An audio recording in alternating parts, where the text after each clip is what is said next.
Welcome to my channel.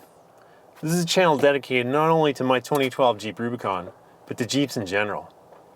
And to us Jeep fans who just empty every pocket to keep our passion for our Jeeps alive. My name is Corey, and I'm a YouTuber. For the past 6 years, I've been filming and producing a documentary series called Come Drive With Us. This has taken me all around the world. The series is about professional RC car racing. There are actually people who earn a pretty good living racing toy cars for bowling trophies. I'm not making this up. But it's time for me to share my hobby with you.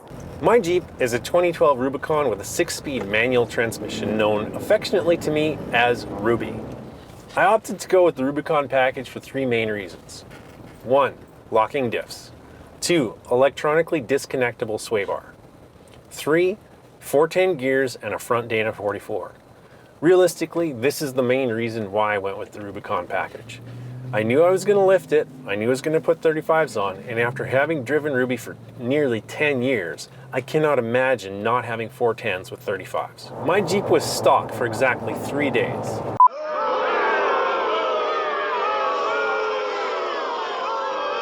These were the worst 3 days of my life. I got her lifted, put 35s on, as well as XRC front and rear bumpers. The lift I chose was the BDS 3-inch suspension lift. Incidentally, BDS stands for Big Dick Suspension. You can't make that up. Anyways, the BDS lift was the first mistake I ever made with Rubi. Not the lift itself, it's the style of lift. I was on a budget, and the BDS lift uses a lot of the stock hardware, including the stock noodle arms, as well as the track bars. So the lift worked fine for about 5 years, performed great on and off road, was a nice ride.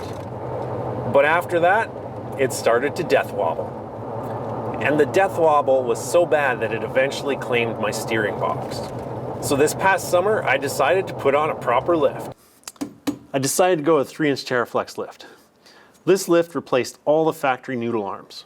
It also replaced the front track bar, which was super important in getting rid of the death wobble. If you're going to go with 35-inch tires, make sure that whatever lift you choose replaces the control arms. If you keep the OEM control arms, in 5 years they're just going to flat out wear out, and then you're going to get a nasty, nasty death wobble. Next was a fluid change. I did transmission, I did transfer case, and I did front and rear diffs. While I was doing the diffs, I decided to put some ARB diff covers on.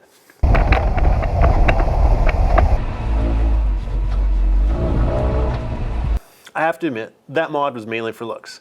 But in the odd chance that I do scrape my pumpkin over a bunch of rocks, ARB's got me covered. I was so happy with the TerraFlex lift that I installed their heavy-duty steering links too. I also installed a winch. And lights too. Next up was brakes. At 4,200 pounds, I didn't feel that Rubi really needed multi-piston calipers or big brakes just yet. Plus, it really wasn't in my budget. So I went down to Napa, got some high-quality premium brakes, and I've been super happy with them. After the brakes were done, I turned my attention to the undercarriage. I stripped and painted it with Pour 15. I sealed the chassis with gloss black, but the Dana 44s were just a little bit too shiny. So I sealed them with flat black. But because a Jeep is never actually done, I do have more plans for her. So join me in my Jeep journey by subscribing to my channel. I got some really cool installs coming up. Front axles, rear axles, drive shafts, and a clutch replacement that's probably going to turn into a HEMI swap. And we're going to go on some adventures. But for right now, I'm out of here.